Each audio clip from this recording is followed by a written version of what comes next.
प्रणम्य परमात्मानं सिद्धं त्रैलोक्यवन्दितम् स्वाभाविक चिदानन्द स्वरूपं निर्मलाप्ययम् शुद्ध जीवादिद्रव्याणां देशकं च जिनेश्वरम् द्रव्यसंग्रह सूत्राणां वृत्तिं भक्षे समासतः जीवमजीवमदव्यम् जिणवरवसयेण जीर्णनेतीर्थम् देविन्दविन्दवन्दं वन्दे तं सर्वदा शिरसा कहे जीव अजीव जिनवर वृषभ ने लोक में वे वंद्य सुरपति वृंद से वंदन करूं कर जोड़।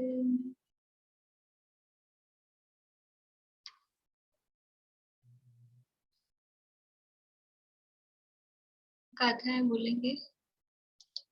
भारती आंटी आप बोलिए।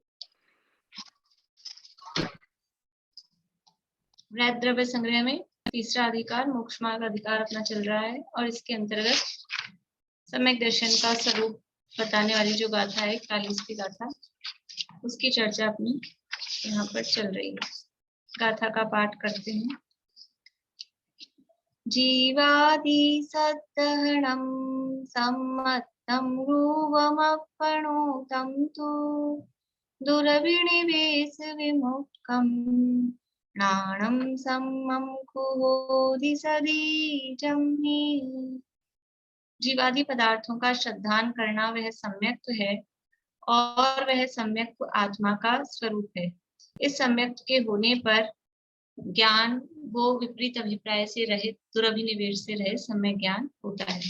इसके अंतर्गत सम्यक के 8 अंगों की चर्चा, शंका आदि 8 दोषों से रहित और 8 गुणों से सहित, ऐसे 8 गुणों की चर्चा चल रही थी।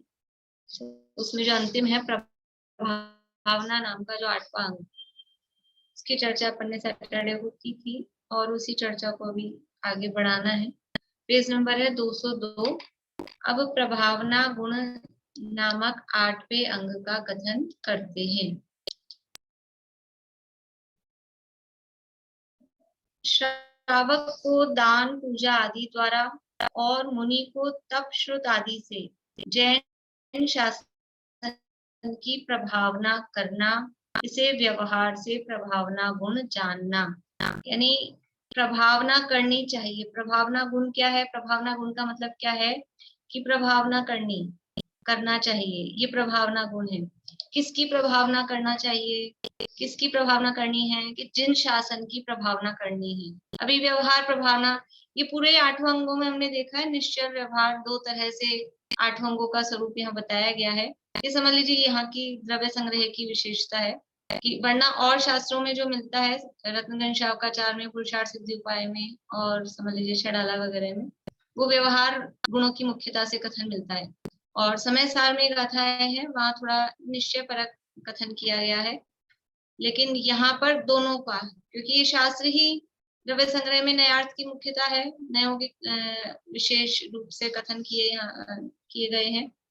तो व्यवहार प्रभावना और निश्चय प्रभावना, तो बाहर में जैन शासन की प्रभावना करना, जैन शासन की प्रभावना करना वो व्यवहार प्रभावना है। अभी जैन शासन की प्रभावना कौन कर रहा है? तो श्रावक भी करे और मुनि भी करे। ऐसा नहीं कि अकेला मुनिराज को ही करनी है, कि अकेले श्रावकों को ही करनी है। प्रभावना का काम दोनों का है। वात्सल्य का काम, वात्सल्य गुण किसमें? वो भी दोनों में, मुनिराजों को में भी है, क्योंकि ये तो सम्यक दर्शन की पता है ना। अब सम्यक दृष्टि गृहस्थ भी होता है, मुनि भी होते हैं। तो जो जिस भूमिका में है उसको अपने भूमिका के योग्य इन गुणों का पालन करना चाहिए। तो ये प्रभावना भी श्रावकों के द्वारा भी हो, मुनियों के द्वारा भी हो। तो वो दोनों क्या तरीका बताया है, श्रावक कैसे करे और मुनि कैसे करें।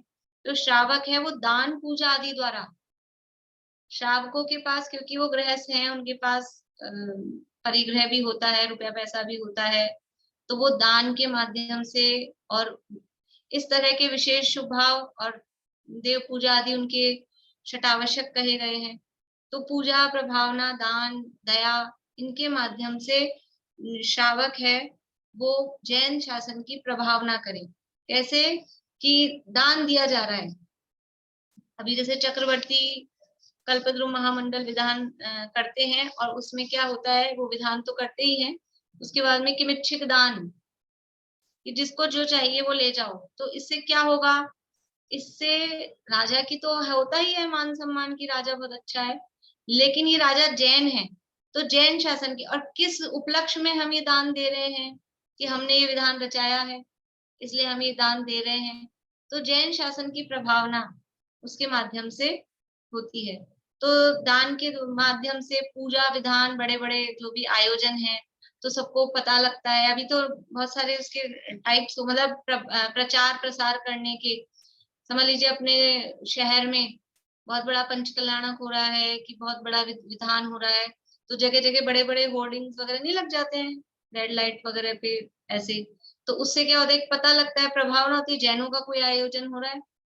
तो ये विधान किया, और उसके माध्यम से अलग अलग, या फिर अगर गवर्नमेंट से अलाउ होता है तो जगह जगह वो लाउड स्पीकर वगैरह लगा देते हैं गलियों में, चौराहों पे, तो उससे उनका प्रभावना होती है।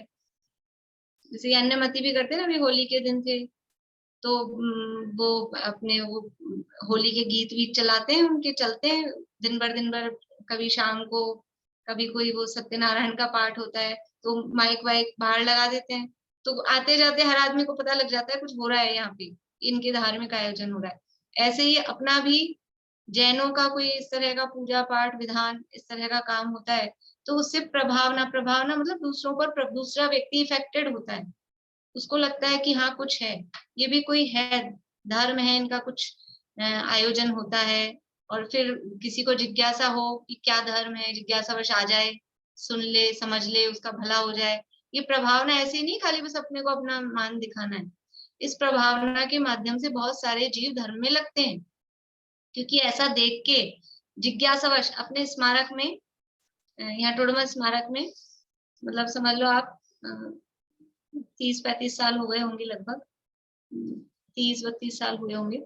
एक सिंधी परिवार इधर बापू नगर में रहते थे, सिंधी परिवार है, तो यहाँ शिविर वगैरह लगते रहते हैं अपने स्मारक में, तो शिविर लगता है तो अलग ही माहौल हो जाता है, भीड़ भाड़, और थोड़ा बहुत अपने समझ लो लाइटिंग वाइटिंग भी लगाते हैं मंदिरों में, 10 लक्षण वगैरह होते हैं, तब भी ऐसा थोड़ा सा वो होता है।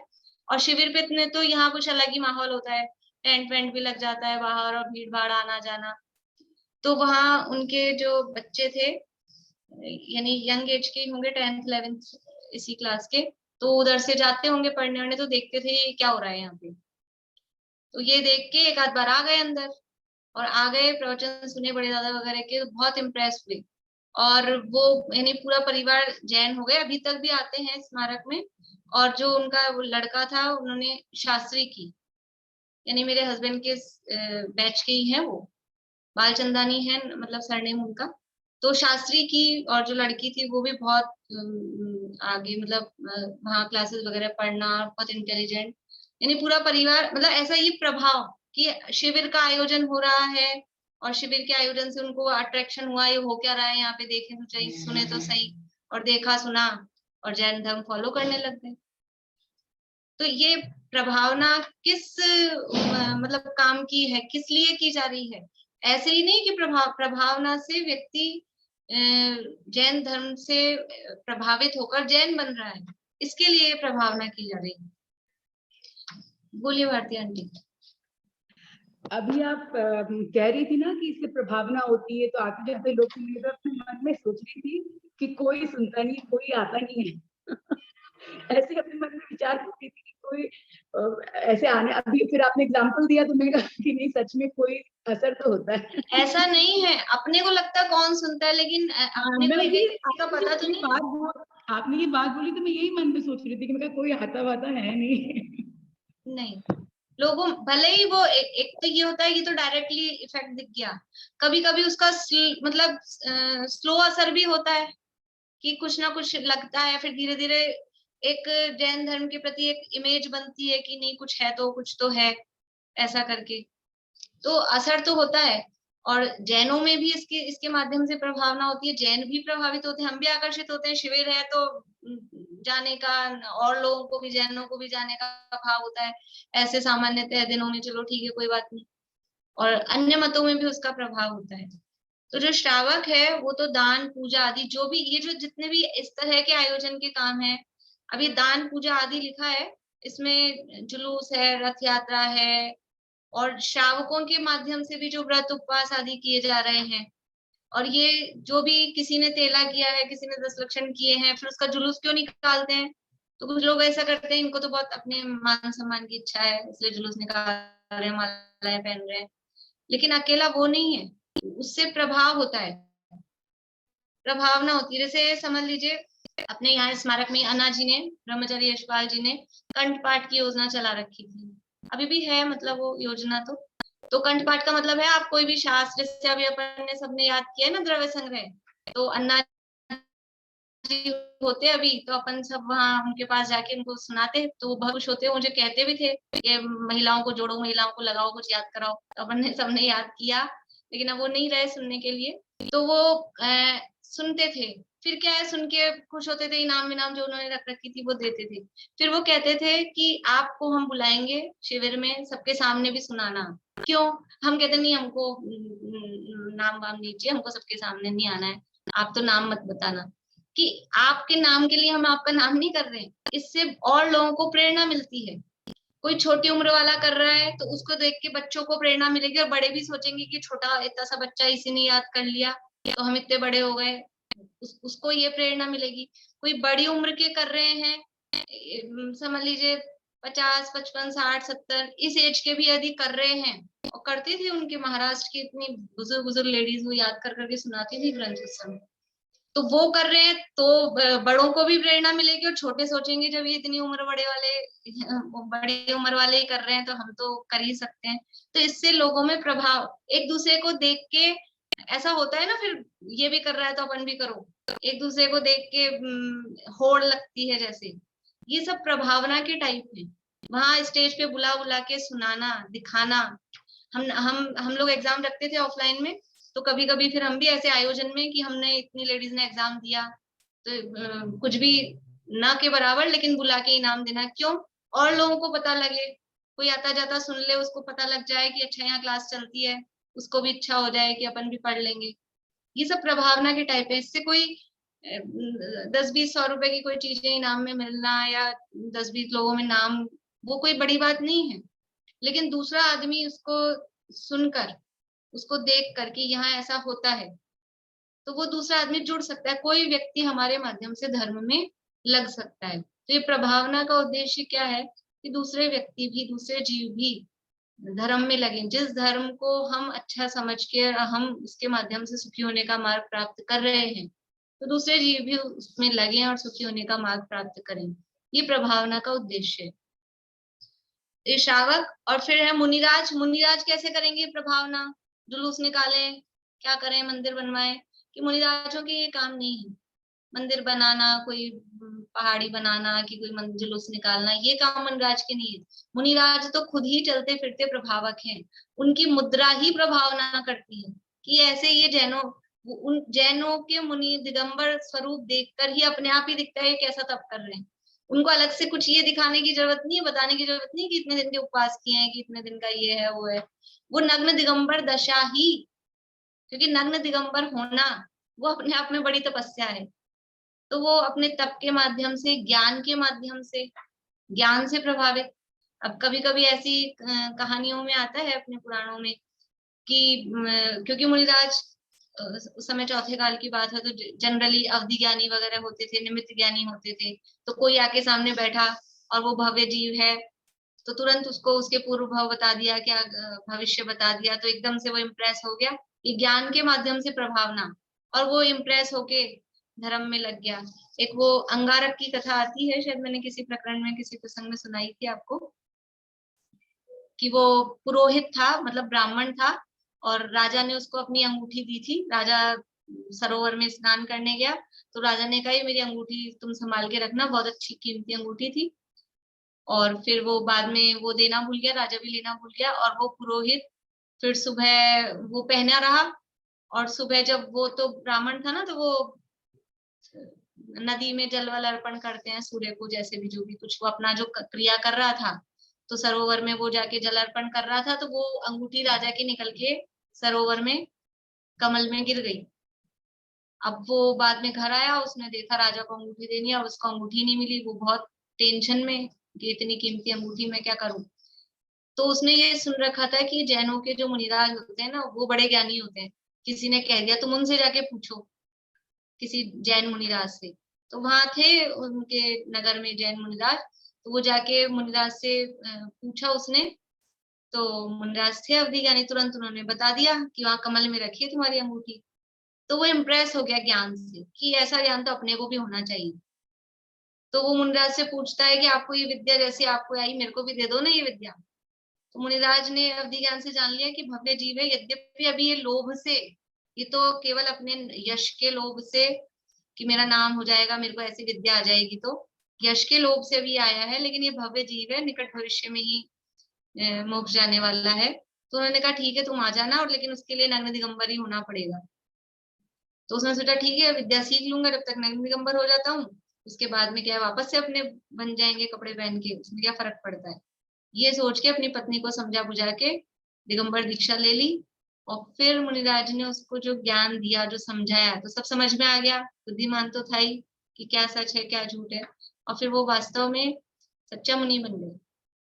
तो ऐसे मतलब प्रभावना हुई कि नहीं, मुनिराज के ज्ञान के माध्यम से वो इम्प्रेस हो गया, और इम्प्रेस होके ही आ गया, धर्म में लग गया। तो जिस जीव का कल्याण होना हो, तो उसको ये इस तरह की बाहरी चीजें निमित्त भूत होती हैं। तो मुनिराज के माध्यम से भी प्रभावना, भी जो प्रभावना अंग में प्रसिद्ध है वो तो मुनिराज ही है, वज्र कुमार मुनिराज, मुनिराज ही है।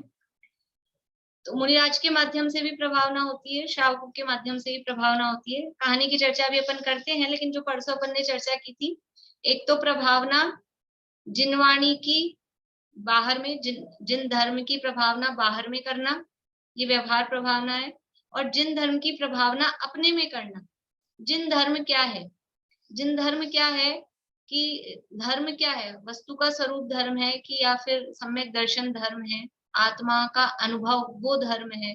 तो अपने अंदर वो रत्नत्रय प्रकट हो, ये अपने अंदर प्रभावना है।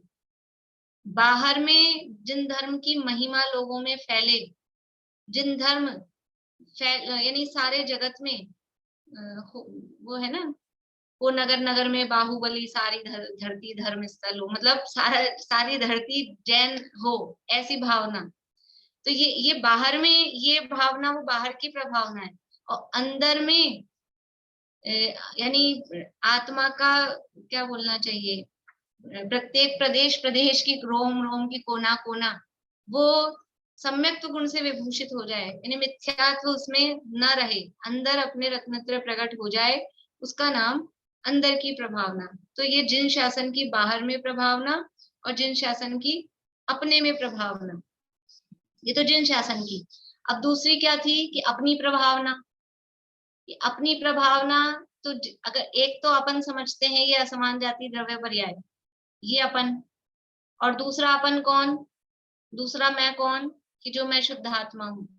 तो यदि पहला वाला स्वयं अपने को मान रहे हैं, यानी मनुष्य, ये जो अपने को मान रहे हैं, तो इसकी प्रभावना यदि हम करना चाहते हैं, मेरा नाम हो, मेरा सम्मान हो, मेरा मान हो, ये बता के, ये दिखा के, फिर किसी भी माध्यम से, माध्यम वही है प्रभावना की, दान है, पूजा है, तप है, व्रत है, उपवास है, जो भी काम है, लेकिन अगर इस मनुष्य के रूप में अपनी प्रभावना करना चाहते हैं, तो वो खोटी भावना है, वो खोटी भावना है, वो सही भावना नहीं है। लेकिन मैं शुद्धात्मा हूँ, तो अपनी प्रभावना कैसे होती है, कि आत्म ख्याति, अपनी प्रभावना मतलब आत्म प्रसिद्धि, आत्म ख्याति, कि अपने में अपनी, यानी मैं शुद्धात्मा हूँ और अपने को, अपने ये शुद्धात्मपना प्रकट हो जाए, ये अपनी प्रसिद्धि। और बाहर में भी दुनिया में पता लग जाए कि मैं शुद्धात्मा हूँ। कैसे पता लगता है बाहर में दुनिया में?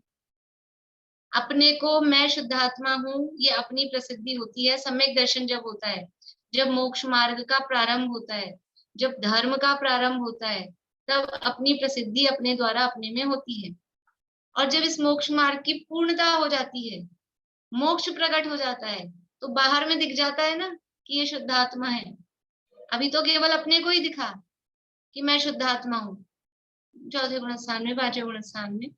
लेकिन जब उस मोक्ष मार्ग की पूर्णता हो गई, यानी कि मोक्ष प्रकट हो गया, तब बाहर में भी प्रभावना हो गई कि ये जैसा शुद्धात्मा का स्वरूप अंदर था, वैसा ही शुद्धात्मा का स्वरूप बाहर में, सिद्ध भगवान जैसा शुद्धात्मा का स्वरूप है, वैसे ही वो बाहर में प्रकट हो गया। यानी जैसे कारण परमात्मा था, वैसा ही कार्य परमात्मा स्वरूप प्रकट हो गया।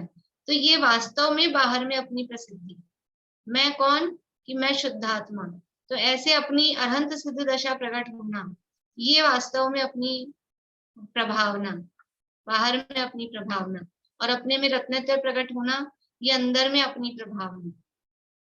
और बाहर में जिन धर्म की, जिन शासन की, जिन वाणी की, सच्चे देव शास्त्र गुरु की, ये बाहर में प्रभावना, ये सब व्यवहार प्रभावना है।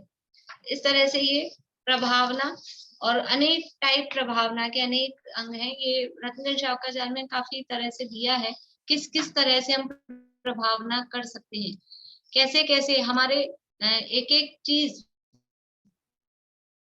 एक एक आचरण, यानी हम यदि ट्रेन में सफर कर रहे हैं और हमारे हाथ में छन्ना है, या हम ये बोतलों का दूसरी जगह का पानी नहीं पीते हैं, या हम अपने घर का लाया हुआ टिफिन, या शाम को सूर्यास्त से पहले हम अपना टिफिन खोल के खा रहे हैं, ये सब प्रभावना होती है। हाँ, ट्रेन में जितने भी लोग होंगे वहां 10-15 जो भी है, तो उनके सामने अच्छा जैन है, साथ में नहीं खाते। यदि हम दूसरों के साथ में विसंवाद नहीं करेंगे, लड़ाई झगड़ा नहीं कर रहे हैं, तो ये भी जैन धर्म की प्रभावना है। मैंने बताया था उस दिन की, जैसे हमको कोई विरोध भी प्रकट करना है तो मौन जुलूस निकाला है, ऐसा नहीं कि सीधे गोलियां चला दी, ऐसा नहीं। ये सब प्रभावना के टाइप हैं। हम दूसरों के साथ कैसा व्यवहार कर रहे हैं, कैसा बर्ताव कर रहे हैं, और जैसे दूसरे लोग लड़ाई झगड़ा ये सब करते हैं, वैसा ही जैन भी करेंगे, तो क्या होगा? वो अप्रभावना है। तो बाहरी प्रभावना के बहुत सारे टाइप हैं, बहुत तरह से बाहर में छोटी छोटी बातों में हम वो प्रभावना कर सकते हैं। तो प्रभावना तो हम कर सकते हैं, पर ये ध्यान रखना है कि वो छोटी छोटी गलतियों से अप्रभावना ना हो जाए। हमारी छोटी छोटी गलतियों से, छोटे छोटे अपनी कषायों के कारण अप्रभावना धर्म की ना हो जाए। इस प्रभावना गुण में ये उत्तर मथुरा में जिन समय की प्रभावना करने के स्वभाव वाली उर्मिला महादेवी के प्रभावना के निमित्त से उपसर्ग होने पर वज्र कुमार नामक विद्याधर श्रमण ने आकाश में जैन रथ भ्रमण कराकर प्रभावना की थी। यह एक आगम प्रसिद्ध कथा है। विद्याधर, ये वज्र कुमार नामक विद्याधर श्रमण, श्रमण यानी होता है मुनिराज। ये वज्र कुमार कौन थे? ये वज्र कुमार थे किस, यानी एक कोई मंत्री थे किसी राज्य में, और वो, उनकी पत्नी गर्भवती थी, और मतलब पुत्र होने ही वाला था, समझ लो ऐसा था। और वो कोई मुनिराज के दर्शन करने गए और मुनिराज के उपदेश से प्रभावित होकर मुनि बन गए। वो मुनिराज, वो मंत्री सोमदत्त ऐसा कुछ उनका नाम था। तो वो मुनि बन गए, और इधर पत्नी के फिर उनने पुत्र को जन्म दिया। और फिर पत्नी को पता लगा कि पति तो अपने मुनि बन गए हैं, तो वो आई पुत्र को लेकर, और गुस्से में कि तुमको मुनि बनना था तो ये बच्चा क्यों पैदा किया, और वो बच्चे को वहीं मुनिराज के चरणों में छोड़ के चली गई कि तुम ही पालो पोसो, मैं तो नहीं जानती कुछ भी इसका। अब वो क्या हुआ, मुनिराज को तो मतलब नहीं, वो तो सब छोड़ चुके थे। तो उधर से एक विद्याधर दंपति निकले और देखा मुनिराज के चरणों में या जंगल में बच्चा है, और बच्चा तो था ही, तो तेजस्वी था शरीर, मतलब उसका चेहरे पे एक तेज था। वो बच्चे को ले गए और उसके हाथ में वज्र का चिन्ह था, और उसका नाम रखा वज्र कुमार। और वो विद्याधर थे तो फिर इनको विद्याएं वगैरह सब आई। फिर और कहानी है बाद में। तो वो फिर बाद में कोई कारण पाकर वो वज्र कुमार मुनि बन गए। कारण क्या हुआ कि ये तो सगे माँ बाप तो थे नहीं, विद्याधर जो थे पाला पोसा था। फिर वो विद्याधरी के जो इनकी मतलब माँ थी पालने वाली, उनके खुद के पुत्र उत्पन्न हुआ, तो उसको चिंता हो गई कि अभी राज्य, ये तो होशियार है, राज्य इसको मिल जाएगा, मेरे बच्चे को तो मिलेगा ही नहीं। तो उसने कुछ झूठा मूठा ऐसा कहा कि ये तो हमारा है नहीं और पता नहीं कहाँ से आया, कुछ भी ऐसा करके। तो ये सारी बातें वज्र कुमार ने सुनी, उनको वैराग्य हो गया और वो मुनि बन गए। फिर इधर मथुरा नगरी में राजा था, राजा का नाम ध्यान नहीं है मुझे। उसकी दो रानी, यानी एक उसकी रानी थी पटरानी, पहले जो उसकी एक रानी थी जिन धर्म की भक्त थी, उर्मिला नाम था उस रानी का, उर्मिला महारानी। और वो पक्की जैन धर्म की श्रद्धानी थी। अष्टानिका पर्व में पूरा 8 दिन तक खूब उत्सव करती थी, और उसके बाद में जिनेन्द्र भगवान का रथ यात्रा वगैरह वो निकलती थी। फिर क्या हुआ कि राजा किसी एक बौद्ध स्त्री पे भी मुग्ध हो गया, और वो उस बौद्ध लड़की से उसने शादी कर ली। और वो शादी करने से पहले ही शर्त ये रख दी थी कि इसको तुम महारानी बनाओगे, पटरानी बनाओगे। तो ठीक है, वो राजा हो तो राजा तो जो मोहित हो जाए तो सब मानने को तैयार हो जाते हैं। तो ठीक है, मान लिया। अब वो जो बौद्ध थी उसका नाम था बुद्ध दासी। तो वो जो बौद्ध थी अ, उसने, ये अष्टानी का पर्व आया और इन्होंने कहा अपना रथ निकलेगा, उर्मिला महारानी ने। तो वो बौद्ध रानी बोली कि नहीं, पहले हमारा बुद्ध भगवान का निकलेगा। तो इनको बड़ा दुख हुआ, जो जैन थी रानी, कि ऐसा कैसे हो सकता है कि जिनेन्द्र भगवान का रथ तो पीछे निकले और ये अन्य मतों का रथ आगे निकले। ऐसा तो हम सहन नहीं कर सकते। और उसने अन्न जल का सब त्याग करके कि जब तक भगवान का रथ पहले नहीं निकलेगा अपने सब त्यागे। लेकिन राजा तो वो उसमें मोहित था, राजा मान नहीं रहा था। तो कोई श्रावक आए और वो जो वज्र कुमार के जो गुरु थे, मतलब वही उनके पिताजी जो मुनि बन गए थे, उनके पास जाके सारी बात कही कि ऐसा ऐसा है, अब आप कुछ करो दिन धर्म की रक्षा के लिए। तो वो जो आचार्य थे उन्होंने वज्र कुमार मुनिराज को कहा कि तुम जाके ये संकट दूर करो। और वज्र कुमार ने, विद्याधर तो थे वो, लेकिन मुनि दशा में विद्याओं का प्रयोग नहीं किया जाता है। तो वज्र कुमार मुनिराज ने, जो उनके पिता थे विद्याधर पिता, जिन्होंने उनको पाला पोसा था, उनके माध्यम से, और फिर मतलब उनको कहा, या वो वहां आए होंगे जैसे भी, वो जो विद्याधर थे उनके पिता जिन्होंने उनको पाला पोसा था, उन्होंने आकाश में, यानी वो तो बुद्ध का रथ निकलने की पूरी तैयारी थी, और इधर से सारे विद्याधर आ गए, खूब सारे विद्याधर, और विद्याधर तो आकाश में रहते हैं, आकाश में ही रथ निकाला, आकाश में इतनी सारी भीड़, तो लोग नीचे तो देखना भूल गए, और ऊपर ऐसा, ये क्या हो रहा है, चमत्कार। और ऐसा देखकर और बहुत जैन धर्म की प्रभावना हुई, और सब लोग, वो जो बुद्ध दासी थी वो भी जैन धर्म का ऐसा प्रभाव देख के वो भी जैन बन गई, और सब लोगों ने जैन धर्म अंगीकार किया, जैन धर्म की खूब प्रभावना हुई, जय जयकार हुई। ऐसा करके ये प्रभावनांग में वज्र कुमार मुनिराज की कथा प्रसिद्ध है। मतलब जब भी कुछ ऐसा प्रसंग हो, जिन धर्म की बात हो, तो जिन धर्म ही प्रधान है वही आगे होना चाहिए। इस तरह से जैसे भी हो सके हम जैन धर्म की प्रभावना करें। दूसरी कथा इसमें दी है, तद्भव मोक्षगामी हरिशेन नामक 10वें चक्रवर्ती की। ये 10वां चक्रवर्ती है। चक्रवर्ती कितने होते हैं कुल? चक्रवर्ती कुल कितने होते हैं एक समय में? एक समय मतलब एक टाइम में 12 चक्रवर्ती होते हैं। तो ये हरिशेन हुए 10वें चक्रवर्ती। पहले चक्रवर्ती कौन थे? भरत जी। और 5वें, 6ठे, 7वें शांतिनाथ, कुंभनाथ, अरनाथ। ठीक है ना, ये तो इतने से बीच बीच के तो याद है ही अपने को। और ये भी 10वें नंबर के हरिशेन चक्रवर्ती हुए। ये हुए उधर रामायण मतलब उसके समय की कथा आती है, मुनि सुव्रतनाथ भगवान के काल में लगभग हुए होंगे। तो ये इनकी भी कथा तो बहुत बड़ी है, लंबी चौड़ी है, पर मेन यही है, उस कथा में प्रभावना से रिलेटेड ज्यादा कुछ नहीं है, वो चक्रवर्ती की सारी बातें हैं। इनकी जो माता थी, ये माता जिन धर्म की अनुयायी थी, और इनके साथ भी यही था, जो इनके पिताजी थे, मतलब वो एक और उनकी दूसरी पत्नी थी पिताजी की, तो वो दूसरे धर्म को मानती थी, और जो इनके वो पिताजी थे वो भी उसमें आसक्त थे। तो ये उस समय यानी जिन धर्म का वही रथ वगैरह पहले नहीं निकलने दिया, बाद में निकला। तो ये जो इनकी माँ थी वो बहुत दुखी हुई, लेकिन ये तब ये छोटे थे, बच्चे थे, समझ लो पावर में नहीं थे। तो ये घर से निकल गए माँ को दुखी देख के कि मैं जब तक अपनी माँ को सुखी नहीं करूंगा तब तक मैं घर में नहीं आऊंगा। और फिर ऐसे करके घर से निकल गए। फिर सब राजाओं वगैरह को जीते, चक्रवर्ती में प्रकट हुआ, चक्रवर्ती बन गए। ये सारा काम बीच में हुआ। फिर उसके बाद में इन्होंने जब ये चक्रवर्ती बन गए और मतलब पावर में आ गए, पहले तो पावर में नहीं थे, तो पावर में आ गए, तो इन्होंने जिन धर्म की प्रभावना के लिए बहुत ऊंचे ऊंचे और ऐसे जिन मंदिर बनाए। उसमें कहानी ये आती है कि रावण कहीं से गुजर रहा था, और रावण जहां से गुजर रहा था तो वो पर्वत पर सरोवर नहीं था, और बहुत सारे कमल कमल कमल दिख रहे थे। वो ऊपर से जा रहे थे आकाश मार्ग से, तो पर्वत पे बहुत सारे कमल दिख रहे थे। तो वो रावण रावण ने, वो जो उनके साथ थे उनसे पूछा कि यहाँ पर्वत पे, शायद अपने दादा से पूछा कि यहाँ कोई सरोवर तो दिख ही नहीं रहा, इतने सारे कमल कैसे खिल रहे हैं। तो फिर उन्होंने बताया कि ये कमल नहीं है, ये हरिसेन चक्रवर्ती के द्वारा बनाए गए जिनाले हैं इस पर्वत पर।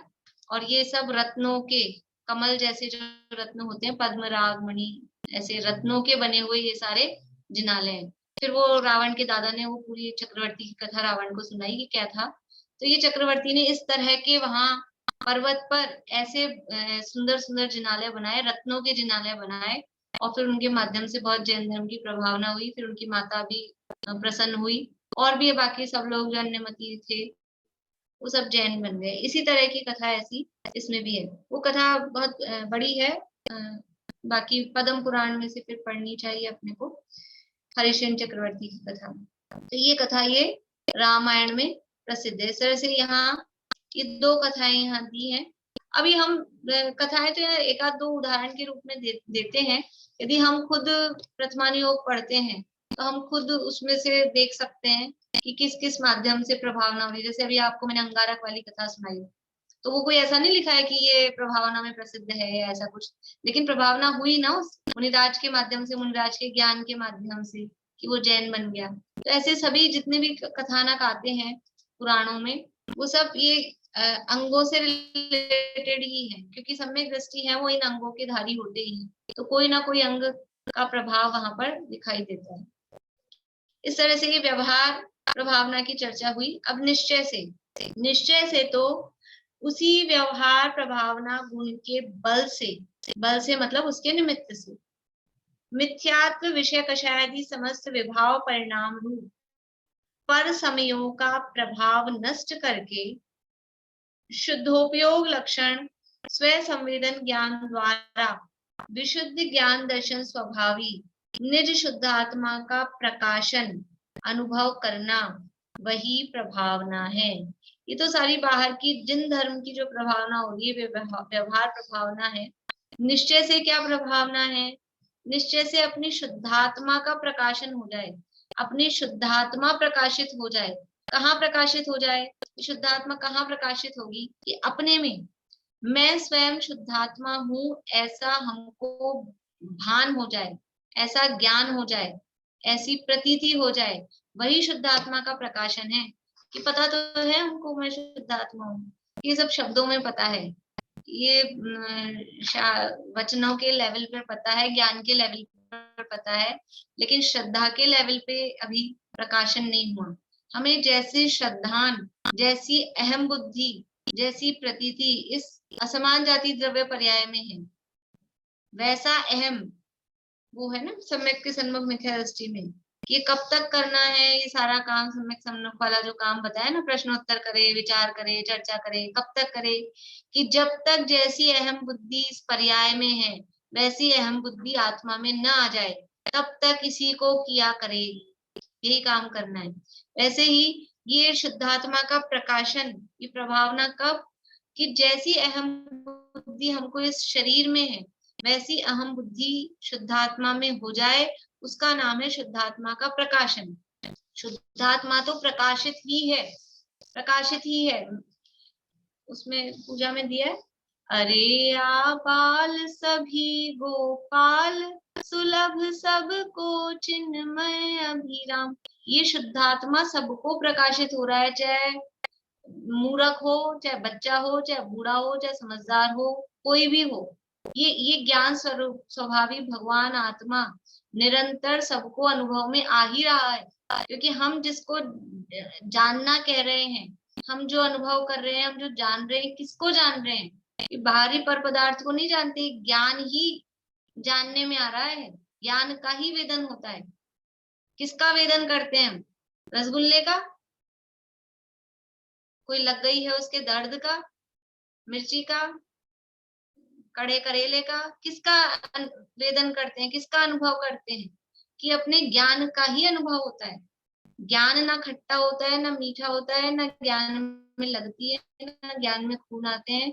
केवल उसका ये जो बाहर में परिस्थितियां हो रही हैं, उसको जानना और उस ज्ञान का ही अनुभव करना, यही होता है। तो ये आत्मा, ये शुद्धात्मा, ये जीव तो निरंतर सबको अनुभव में आ ही रहा है, क्योंकि प्रत्येक जीव अपने ज्ञान का ही अनुभव कर रहा है।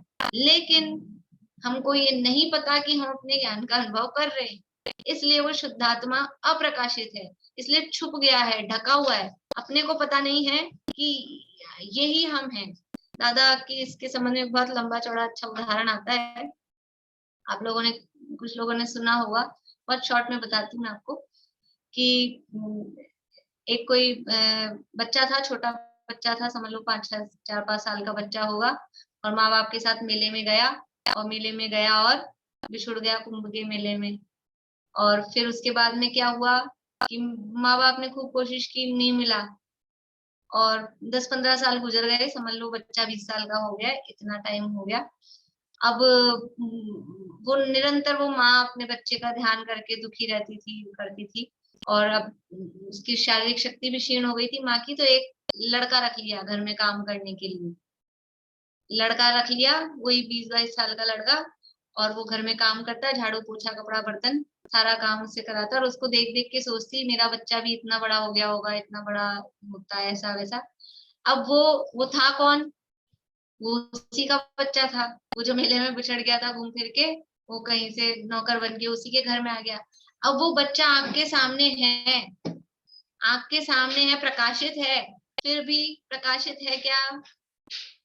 अप्रकाशित है, फिर भी पहचानती नहीं है ना, जानती नहीं है। अपने आंख के सामने होने पर भी दिख रहा है, लेकिन फिर भी वो जानती नहीं है, उसमें अपनापन नहीं है। और फिर एक दिन क्या हुआ कि कोई अंदर शरीर पे कोई चिन्ह विन्ह देखा, मान लो कोई ऐसा होता है ना बचपन का चिन्ह, कि अरे ये कहाँ से आया, क्या, कभी कभी वो नाम वाम खुदा देते हैं, ऐसा कुछ। तो वो देख के और फिर वो समझ में आ गया कि अरे ये तो मेरा ही बच्चा है। अब क्या होगा? अब उससे कपड़े धुलाएगी कि ये काम बाकी बचा है ये कर दे। अब वो अपनापन उसमें आ गया, अब वो बच्चा प्रकाशित हो गया। प्रकाशित तो था, यानी था तो आंखों के सामने, लेकिन फिर भी अप्रकाशित, सामने होते हुए भी सामने नहीं था, आंख के सामने होते हुए भी, नजर में होते हुए भी नजर में नहीं था। और अब क्या हुआ कि अब उसका ज्ञान हो गया। ऐसा ही, सेम ऐसा ही ये हमारे साथ में, दादा बहुत अच्छा पूरा 1 घंटे का प्रवचन करते हैं इस पे, और वो पुराने बहुत फेमस है, उनकी इस पे किताब भी छपी हुई है, आत्मा ही है शरण नाम से। और 3-4 प्रवचन ऐसे हैं, पूरे पूरे 1 घंटे तक चलते हैं। एक करोड़पति रिक्शे वाला, एक ही मेले के बालक वाला, मैंने तो बहुत ही शॉर्ट में आपको बता दिया है। तो ये मैं शुद्धात्मा हूँ, ये निरंतर हमारे सामने है, लेकिन फिर भी उसमें अपनापन नहीं है। यही मैं हूँ ऐसा विश्वास नहीं है, ऐसा समझ में नहीं आ रहा, इसलिए वो आत्मा प्रकाशित होते हुए भी अप्रकाशित है। तो वास्तविक प्रभावना क्या है कि ज्ञान दर्शन, विशुद्ध ज्ञान दर्शन स्वभावी निज शुद्धात्मा का प्रकाशन, निज शुद्धात्मा का अनुभव होना, अपने में अपने अपने को अपना आत्मा मानना, मैं आत्मा हूँ, मैं शुद्धात्मा हूँ, ये अपनी आत्मा का अनुभव होना, ये वास्तव में प्रभावना है।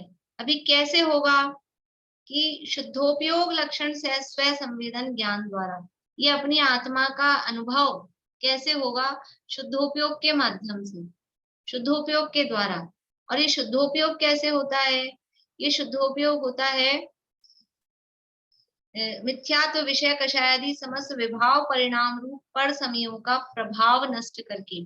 पर समय का मतलब होता है, समय शब्द के कई अर्थ होते हैं, लेकिन यहाँ समय शब्द का मतलब समझना, मत मत मतलब अन्य धर्म, तो पर समय मतलब अन्य धर्म, मिथ्या धर्म, खोटे मत, मत बोलते ना, अन्य मत, वो मत। तो पर समय, अब वास्तव में पर समय कौन है? खोटा धर्म क्या है वास्तव में? कि मिथ्यात्व। मिथ्यात्व भी तो भाव है ना, वस्तु के भाव को धर्म कहते हैं। तो ये मिथ्यात्व विषय कषाय आदि समस्त विभाव परिणाम रूप पर समय, ये जितने भी विभाव परिणाम हैं, ये खोटे धर्म हैं। ये हमारे वास्तविक धर्म, हमारे स्वभाव नहीं है। ये खोटे भाव है, पर भाव है, विभाव है, पर समय है, ये सब पर समय है। तो ये इन सब को नष्ट करके, यानी मिथ्यात्व और विषय कषाय, मिथ्यात्व तो मोह, मिथ्यात्व दर्शन मोह, और विषय कषाय में लिया कषायों को, राग द्वेष। ये मिथ्यात्व विषय कषायादि समस्त विभाव परिणाम रूप पर समयों का प्रभाव नष्ट करके, ये आत्मा प्रकाशित क्यों नहीं हो रहा है? सामने होने पर भी दिखाई क्यों नहीं दे रहा है कि वो मिथ्यात्व का, क्या बोलना चाहिए, बादल आड़े आए हुए हैं, पर्दा आगे आया हुआ है, तो वो दिखाई नहीं दे रहा है, अभी समझ में ही नहीं आ रहा है, मोह का अंधेरा छाया हुआ है। तो ये इन सबको मिथ्यात्व विषय कषायों का ये प्रभाव, ये हटे, ये नष्ट हो, ये बादल छटे, तो अपना चैतन्य सूर्य वो प्रकट हो। इस मिथ्यात्व विषय कषायादि समस्त विभाव परिणाम रूप पर समयों का प्रभाव नष्ट करके शुद्धोपयोग लक्षण स्व संवेदन ज्ञान द्वारा विशुद्ध ज्ञान दर्शन स्वभावी निज शुद्धात्मा का प्रकाशन अनुभव करना वही प्रभावना है। और ये मिथ्यात्वादी नष्ट कैसे होंगे? कि व्यवहार प्रभावना के निमित्त से।